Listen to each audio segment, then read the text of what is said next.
Il y a ces pasteurs là bafana yo na obengolo na kati église eza église na yo bien église nzambe bino ba pasteur bobenga na bandimi na église eza ba église na bino c'est que ça ndako na yo eza sika yo sala loi on est saka mutu te l'église on lati saka mutu te mutu azo ya rien que pour la parole de Dieu nandamba connaissance oza nango de la part de Dieu.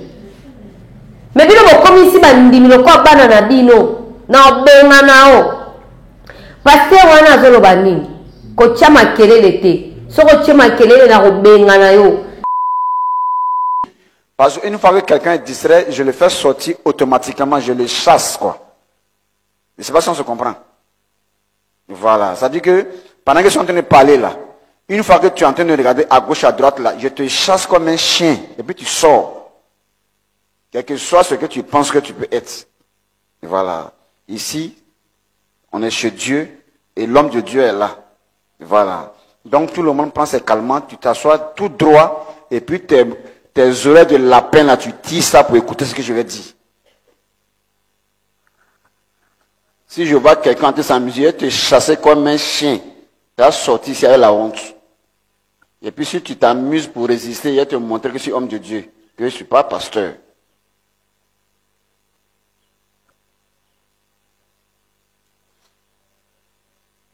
Et tu as été mal élevé dans ta famille au point où quand tu es assis, même à l'école, tu as été tellement distrait que tu n'as rien connu dans la société. Tu viens et ça dans la main de Dieu ici, là, il va te mettre au pas. Tout le monde, tout droit, puis tranquille. Sinon, dehors. Avec moi, on ne joue pas avec Dieu, on respecte Dieu. Voilà. Tu ne le vois pas, tu ne crois pas, tu dégages. Nous, on croit à un Dieu qu'on ne voit pas et puis on le respecte sans le voir. Toi, tu ne fais pas partie de cette famille, de ce lot-là, tu dégages. Tu t'en te faire voir ailleurs, c'est tout. Donc tout le monde, tout droit, est bien concentré et puis tu écoutes.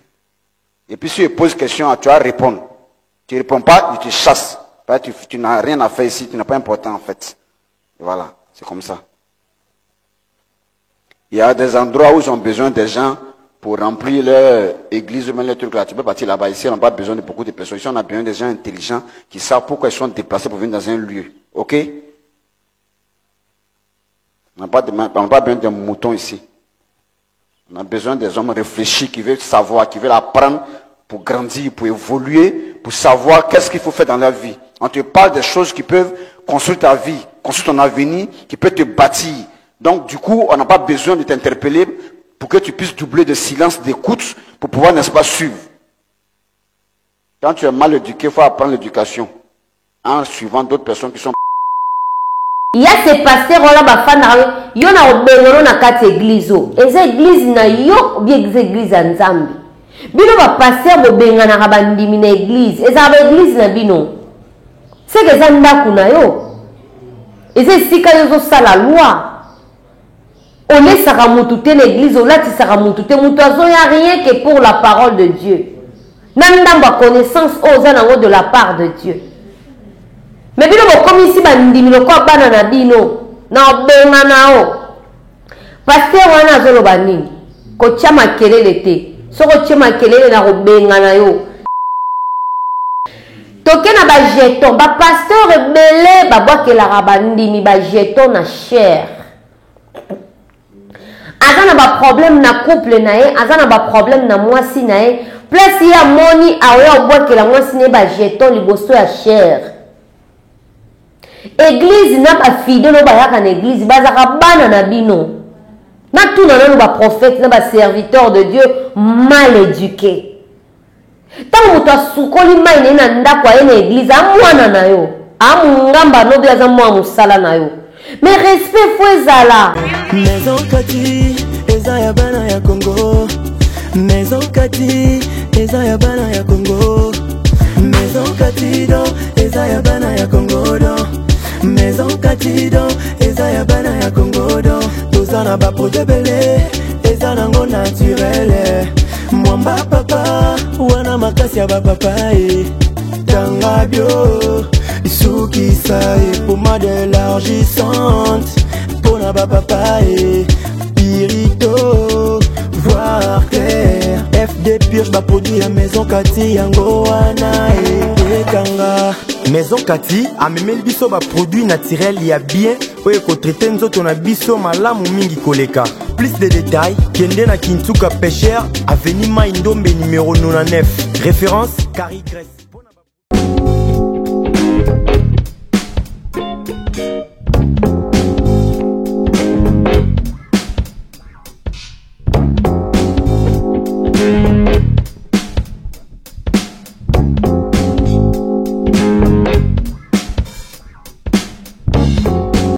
Vous êtes la bienvenue dans notre chaîne Nation Puissante Télévision. Merci à nos abonnés.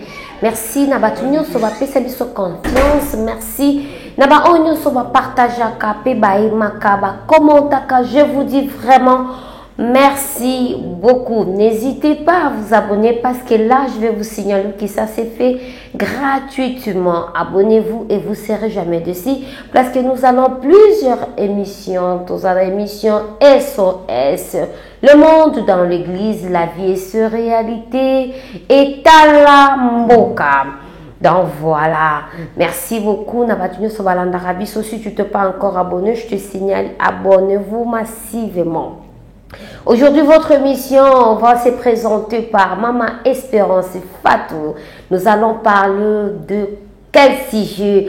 Le monde dans l'église, le monde dans l'église. Qu'est-ce qui se passe ces derniers temps dans l'église? Qu'est-ce qui se passe aux pasteurs, aux fidèles de l'église? Qu'est-ce qui se passe aux prophètes? Maramni nezo se passara kuna na kati église. Banani ba pusaka ba prophète na mensonge, ba prophète ba memarabana nzambe na perdition. Donc poto eza makasi na kati ya corps du Christ pe na kati ya église. Si j'ai vu sur Aminialelo, na rolobela ba pasteur obaza ba impoli na kati église parce que dans l'église nous avons des pasteurs impolis. Nous avons des pasteurs qui n'ont pas de maturité, soi-disant ba pasteurs. Nous avons des prophètes impolis, mal éduqués dans kati église. Au comment un pasteur n'y sait pas ça. Je m'excuse en paix. Mes abonnés. Pasteur, il faut azala bien instruit. Sur le plan spirituel, sur le plan physique, il faut azala éduquer. Ce qui te le dit sur le plan spirituel, intimité dans Zambé. Lorsque tu as l'intimité avec Dieu, le Saint-Esprit va commencer à t'éduquer d'abord dans le plan spirituel. J'espère bien toujours se comprendre. Ce qui est si parce que Saint-Esprit Nabiso Azana pona ko éduquer sur le plan spirituel, il y a l'éducation dans la spiritualité. Au yena physique, il y a des écoles. Tozana ba école Nabiso nasko toyena physique.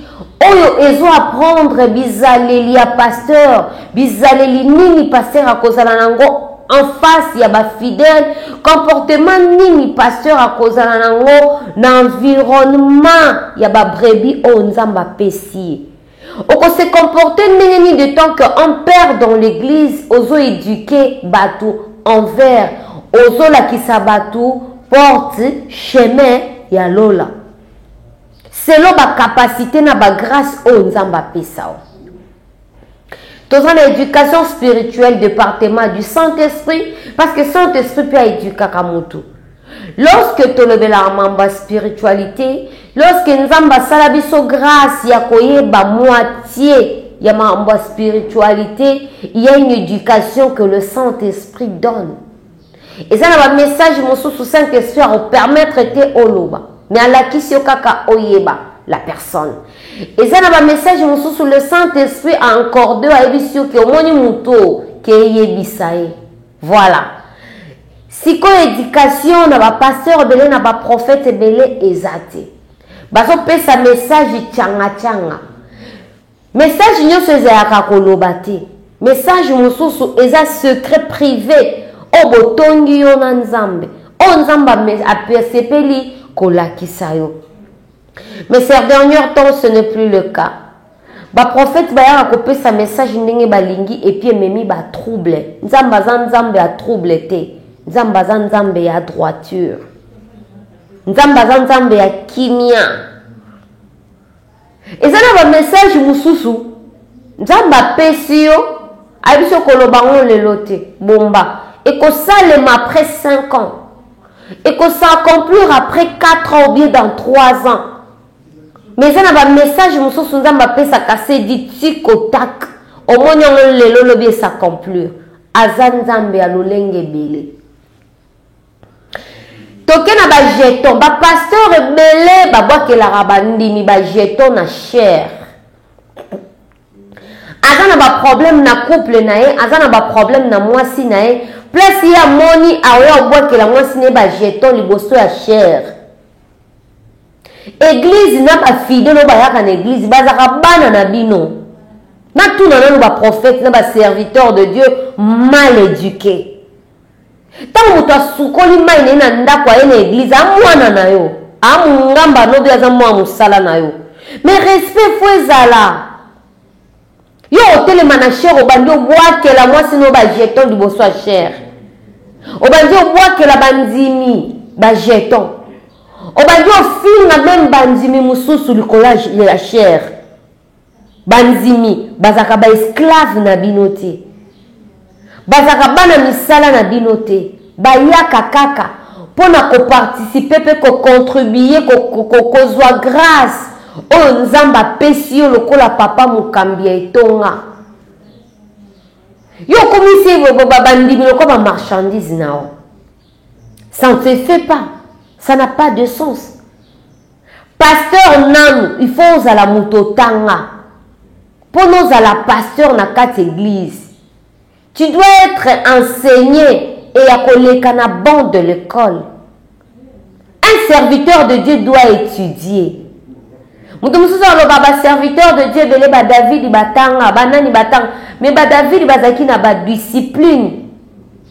Baba ndaro yo ke la pe koto samoli mo centre. Ceux qui toquent dans la Bible, ba Élie, ba Moïse, bazalaki conduit par le Saint-Esprit, par lui-même Dieu créateur.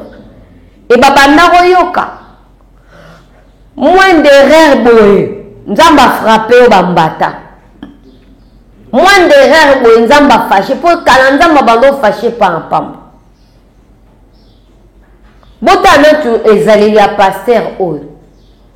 Na kati église. Abanjo loba na bandimi. Fanda bien yokanga.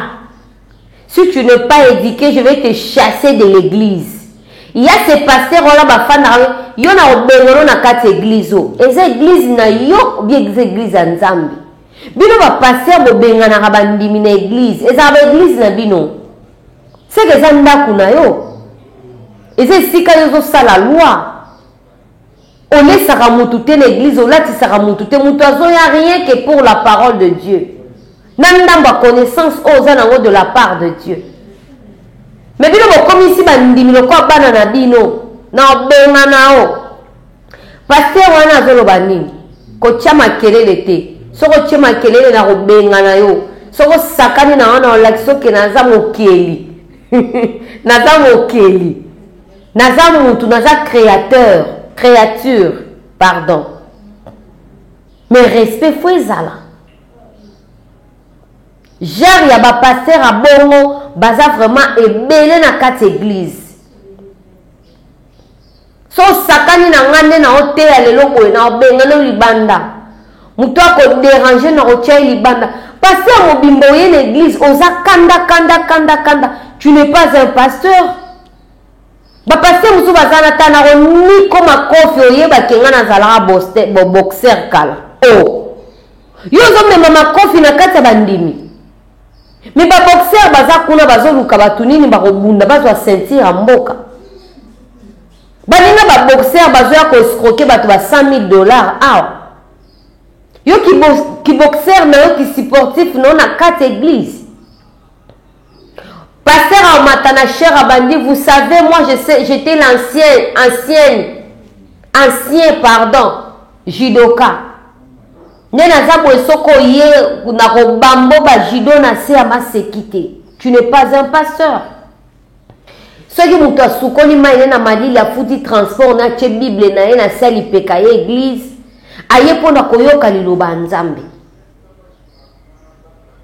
aye pona koyoka l'insulte l'Éternel, aye pona ko prier, aye pour yo passer orienté vers le chemin, aye pour te aye le vrai et le mal, mais aye te pour bana se glorifier. Moi quand j'étais, baki moi dans la chair, il faut écoufa, il faut ici là, et ça passe il peut mawa. Yo compte à rendre nous aussi les salariés na chair. Est-ce que bato ba sukoli mai, ba ye église, ba ye po ba yo ka ba compte à rendre nous na mwasi na on ndako.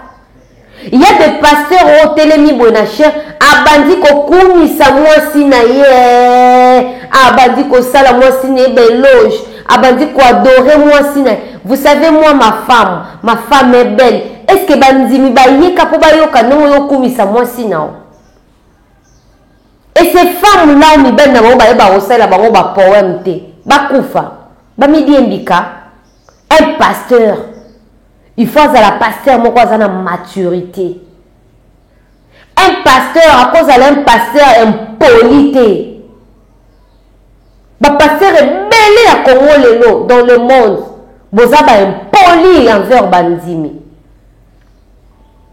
Comme on dit, il peut péter câble 4 on ne peut pas en pomba. Mais c'est limité kaka. Yo pasteur, vous avez mouké na bengani kingani abima. Ezanda kuno bez églises. Yo benga na mutundeni. Priez pour nae. Teli lo banzambe. Talisa ba comportement ni na kozala nango de temps que moi na nzambe. Ba mateya ya ko éduquer pe batu eza. Ba enseignement, voilà les mots qu'il faut. Bamante ya ko enseigner ezali l'enseignement ya ba jeune eza. Tout à l'heure là avant na oloba bozo na nos vidéos ya pasteur oyo ndenge azoloba ki ko benga na batu na église ndenge azote faut bo fanda kimia ndenge azoloba bosoko sakanya chasseur atio libanda Peter Mbeda balancer linga vidéo ya pasteur oyo boyo kabino moko soka za pasteur ya lolenge nini. Après tu rezonga na plateau bino mo ba abonné na biso bo juger na nous lolenga pasteur oyo. Ce que tu sais que tu peux faire quelque chose. Ce que tu ne sais pas, tu ne peux pas le faire. Est-ce qu'on me suit? On me suit? Parce qu'une fois que quelqu'un est distrait, je le fais sortir automatiquement, je le chasse, quoi. Je ne sais pas si on se comprend. Voilà. Ça dit que, pendant que je suis en train de parler là, une fois que tu es en train de regarder à gauche, à droite là, je te chasse comme un chien. Et puis tu sors. Quel que soit ce que tu penses que tu peux être. Et voilà. Ici, on est chez Dieu et l'homme de Dieu est là. Et voilà. Donc tout le monde prend ses calmants, tu t'assois tout droit et puis tes oreilles de lapin là, tu tires ça pour écouter ce que je vais dire. Si je vois quelqu'un en train de s'amuser, te chasser comme un chien, tu vas sortir ici avec la honte. Et puis si tu t'amuses pour résister, il va te montrer que je suis homme de Dieu, que je ne suis pas pasteur.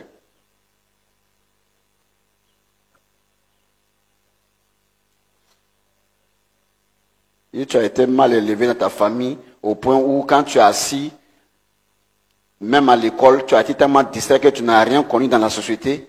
Tu viens à ça dans la main de Dieu ici, là, il va te mettre au pas. Tout le monde, tout droit, puis tranquille. Sinon, dehors. Avec moi, on ne joue pas avec Dieu, on respecte Dieu. Voilà. Tu ne le vois pas, tu ne crois pas, tu dégages. Nous, on croit à un Dieu qu'on ne voit pas et puis on le respecte sans le voir. Toi, tu ne fais pas partie de cette famille, de ce lot-là, tu dégages. Tu t'en te faire voir ailleurs, c'est tout.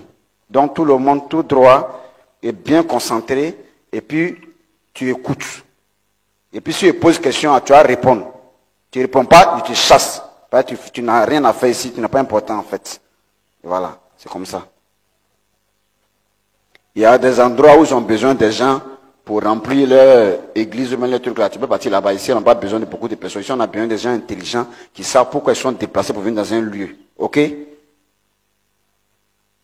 On n'a pas besoin d'un mouton ici.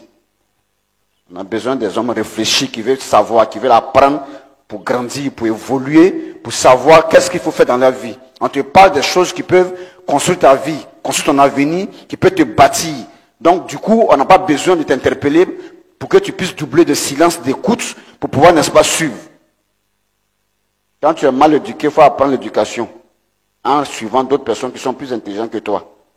Merci beaucoup, nous sommes de retour dans notre plateau. J'espère que Bolandi n'est ni pasteur.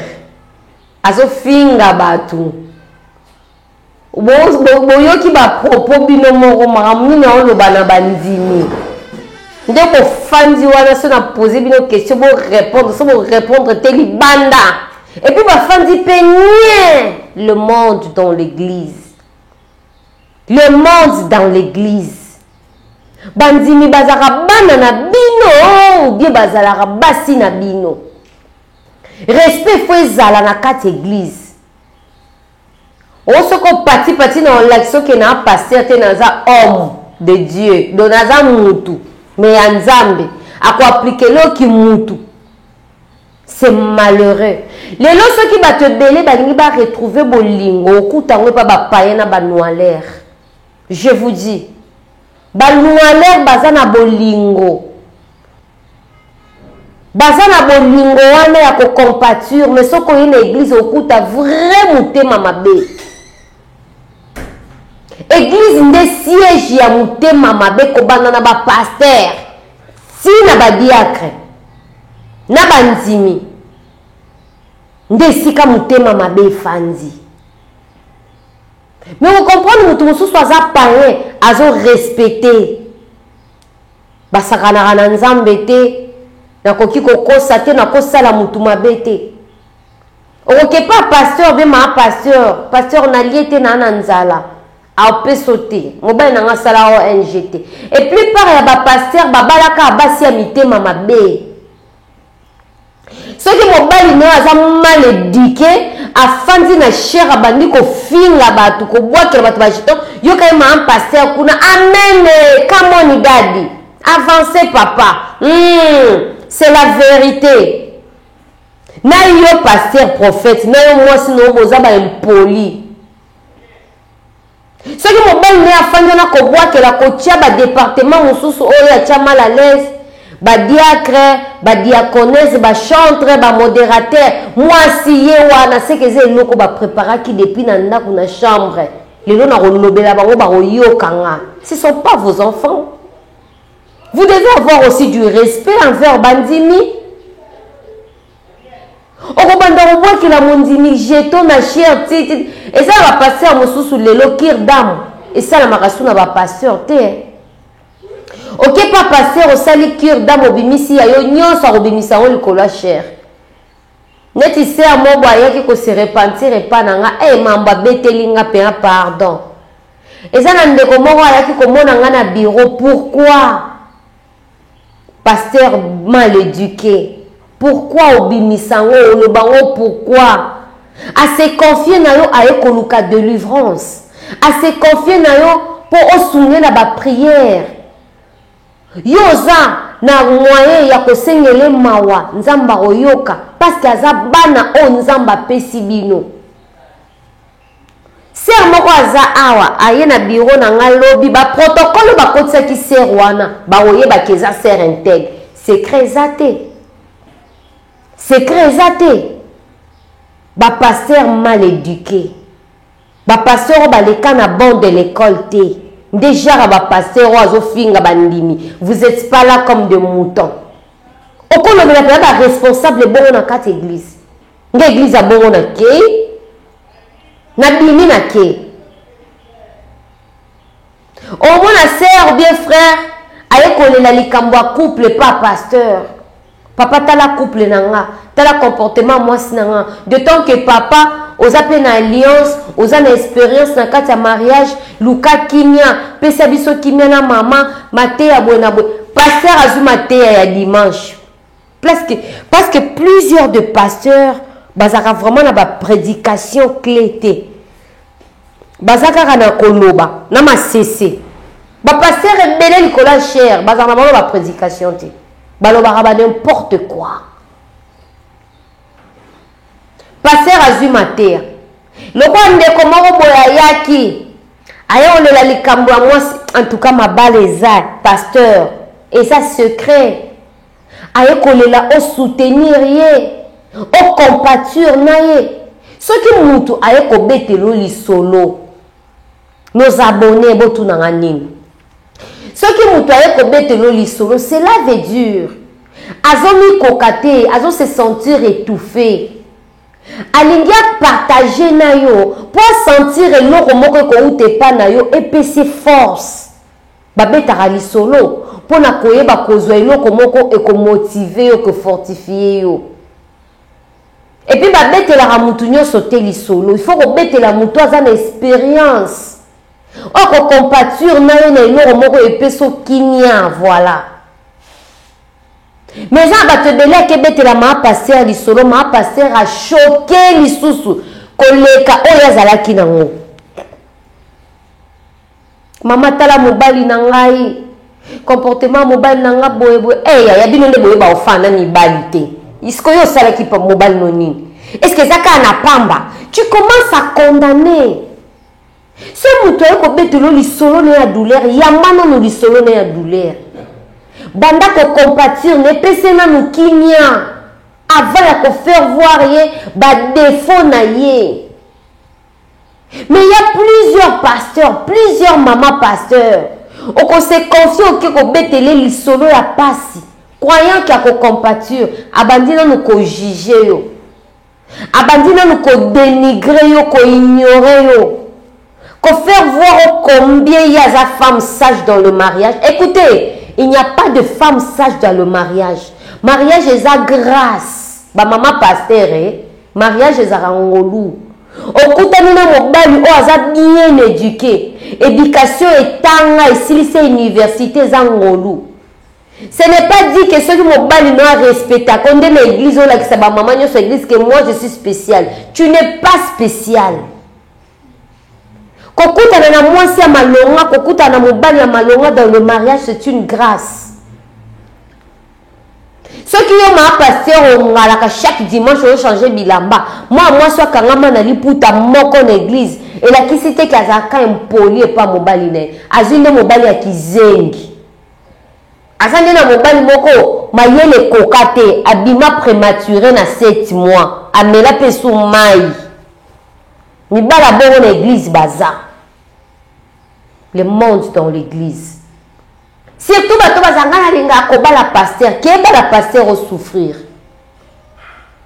Nana yebi ce que pasteur nda pesa mutu kimia. Ce qui les loba comportement zama ben na kati église bambane belo ba nyoko la basi na bongo c'est dans l'église. Yango moni to memela rabino l'émission oh le monde dans l'église. Il y a des pasteurs bazaba impoli hein. Baïbi ko respecter même pas banana bango, même pas moi si nae ozo partager nae pongi na mbetu moko. Et nga bala na ka prophète, bala prophète ozo ba banda ba protocole, on l'a pas. Bala ozo ba banda ba chantre ba dongolaro, ba buake la ro ba jeton na église. Nga na kende église mo na limité so na tangi comme boye ba église wana entre 5 heures mourir. Pasteur wana za un grand pasteur ye muto banda liboso ko bamba batu ba manzantomo so na lobi we batu ba comprendre muto liboso banda ko bamba batu ba manzantomo na Congo azupe un mouchoir ou bien manzantomo reçoit na limité un grand pasteur a salapé combo makamanga na vivre na église ne yango na obete la bino le monde na église la biloko nga na vivre. Na église abimara na protocole, abimara na ba chantre, abimara na ba ndimi ba partenaire. Et ça na mondimi ne moko partenaire wana, azana ekiri ba protocole le balandelela kae, ba invité o bazoya na église sika. So moni jipe ba métis ba kiti. Abeti liboro boye. Protocole a yemba wi momi. Ba benga ke momi menanu ba baliete.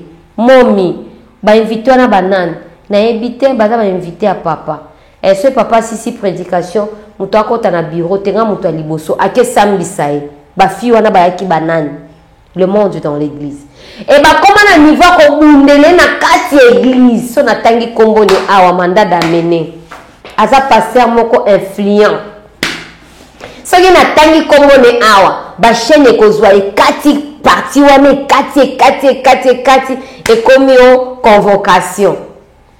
Un grand pasteur, je vous dis, et kombo ezotindaka na loba nga pe na banga maramute eti na nga na tanga kombo ni api asala kombo atonga église te église na e tonga mate asala sous forme ya batante le monde dans l'église eza na ba pasteur ebele balinga ko se glorifier na kati église croyant que bango nde baza spécial non ma pasteur ozolandanga eza kangolu ceux qui papa pasteur a comprenara yo a honoraka yo ayeba kope so valeur ya kibomwasi kobimisa beauté no na kibomwasi ezaka kangolu. Ce n'est pas dit que tu es spécial. Aujourd'hui dans l'église il n'y a que la haine, il n'y a pas l'amour. Et l'amour ça se retrouve dans le monde. Sozo luka bolingo okuta ona mokili mais na kati église il n'y a pas l'amour. Maman pasteur, sœur aye ko se confier na yo. Maman tala boye. Aye na respect koyeba ke maman oyo azana en plus a repé sanga. Mais au moment na beteli mobali ne pasteur, lobi komi jete, komi mateya na bango mobimba ya culte ya dimanche, likolo ya cher. Et ce sont des pasteurs là au bazana éducation te balala balamuka bwe pa na mona rapina na ba grâce abandi mbala moko église. Yango pasteur il faut azala mutu oyo atanga. Pasteur soki otanga te okosala bagaf. Oui, il y a aussi ces pasteurs là au batanga te. Mais au fur et à mesure à priaka ki bon nzambe fanda kati na e nzamba pesa e lo lengi ya ko vivre na kati ya public. Nzamba pesa e lo lengi ya ko vivre na batu. Mais ça na ba pasteur mususu baza ba insupportable na kati église genre ba pasteur on a la kisibino na. Pasteur azo bisa batu nde bozana bo fanda bo yokanga. Soko fanda seli makelele na benganio, je te chasse dehors. Vous êtes pas là comme des moutons. Et puis batu ba fandi ni na kati église bazo yokai.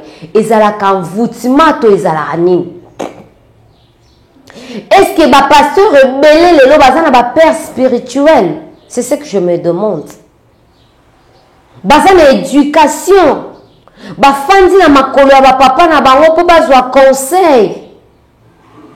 Parce que serviteur azana comportement ne azana lolenge na e ana langage na e.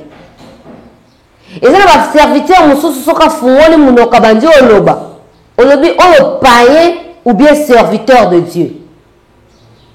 Tout changer lolenge ko vivre na banzimi. Oye église, tu n'es pas obligé à kobanolo de la bandimi n'importe quoi. Bazaraba na binoté. Bazaraba na binoté. On a droit à respect. Ba maman, ba papa, bazarana. Dès que pasteur a limité. Un grand pasteur. A sala combo.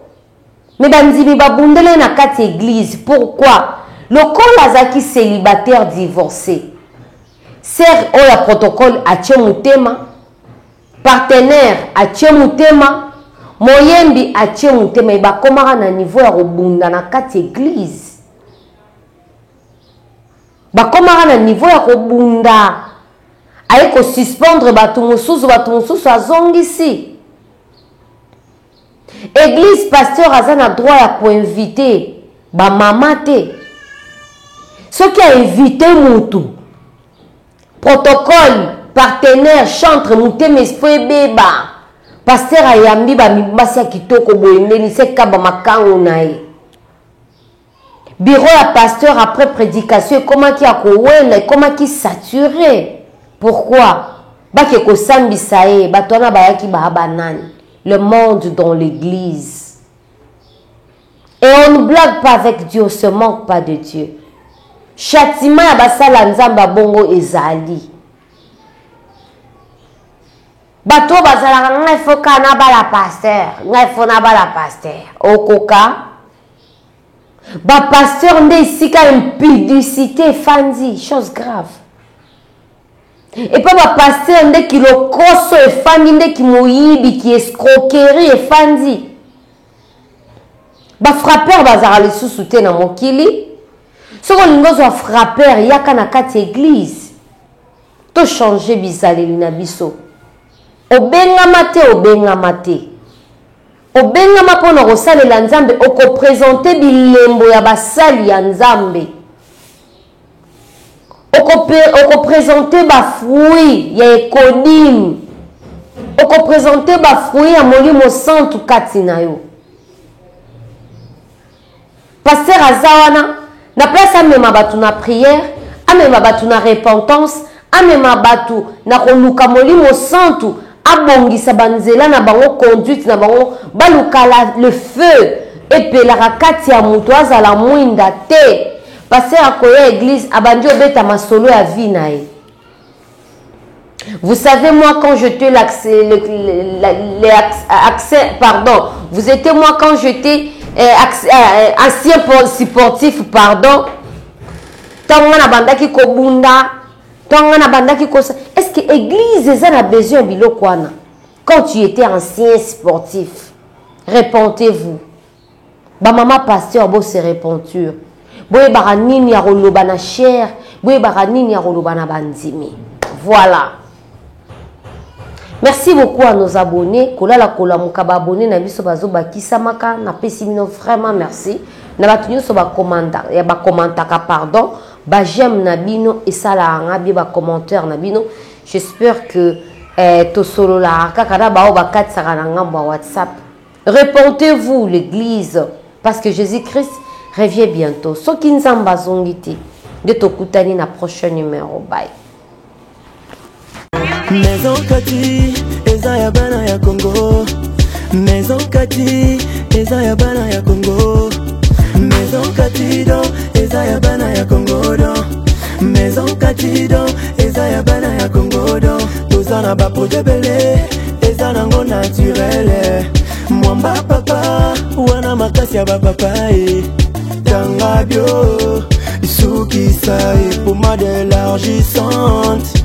Pona ba papa Pirito, voir terre. FD Purge ba produit à Maison Kati yango wana Kanga. Maison Kati a memé le biso ba produit naturel ya bien oye ko traiter nzoto na biso malamu mingi koleka. Plus de détails, kende na Kintuka Pêcheur, avenue Maindombe numéro 99. Référence Carrie Grèce.